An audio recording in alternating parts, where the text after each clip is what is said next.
Sabtu malam, setelah pemeriksaan, Habib ditahan. Padahal baru pemeriksaan identitas FPI, belum masuk ke materi. Proses penyidikan belum selesai, tapi tangan sudah diborgol dan ditempatkan di tahanan narkoba, dengan alasan agar tidak melarikan diri, tidak menghilangkan barang bukti, dan tidak mengulangi perbuatan. Habib penuhi surat pemanggilan dengan kooperatif dan datang sendiri, tapi Polri menyampaikan menyerahkan diri, dan main menahan meski penyidikan belum selesai, dan belum masuk materi.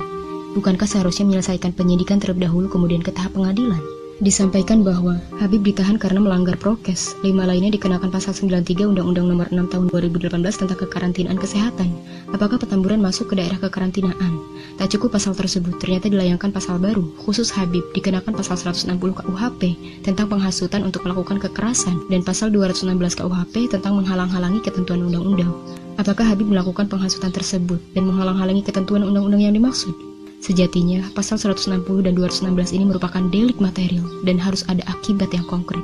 Di sisi lain, pasca penembakan terhadap 6 anggota FPI masih sepi, tempat penembakan tak menyisakan jejak sama sekali. Tak ada garis polisi, semua bersih seolah tak terjadi.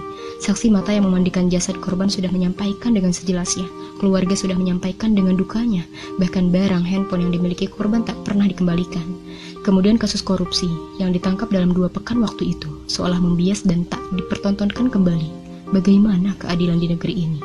Korupsi bermiliaran rupiah merugikan negara dan merampas hak warga yang kelaparan, warga yang kesulitan, dan hanya berharap dari dana bansos yang ternyata dikurangi. Banyak ulama yang berbicara tentang ketidakadilan belakangan ini, tentang kezoliman ini, walau bagaimanapun adanya, kebenaran harus tetap ditegakkan. Kami tak punya tangan yang bisa berkuasa dan menentukan. Kami hanya punya hati yang rasanya detik ini merasakan sakit kering sampai ke kerongkongan, melihat kebenaran yang dibeli karena jabatan. Semoga kita masuk kepada orang-orang yang benar, yang menengadahkan tangannya untuk meminta keadilan, karena pada akhirnya hanya Allah yang Maha Adil dan akan mengadili di yaumul hisab nanti. Ya Allah, sibukkanlah orang-orang zalim dengan orang zalim lainnya. Selamatkanlah kami dari kejahatan dan limpahkanlah sholawat kepada seluruh keluarga dan para sahabat semuanya. Amin.